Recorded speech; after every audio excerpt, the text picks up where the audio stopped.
گفتم ولا یجتهدن، نه، نون تأکید ثقیله که خودش تأکیده.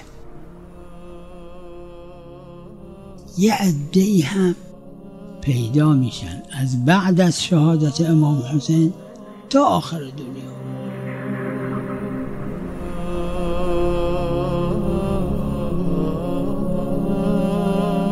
اینا سعی میکنن کارشکنی کنن، شبه افکنی بکنن، اذیت کنن، حبس کنن، اعدام کنن، شکنجه کنن، برای کسایی که ینصبون علما برای ضعف امام حسین علیه السلام.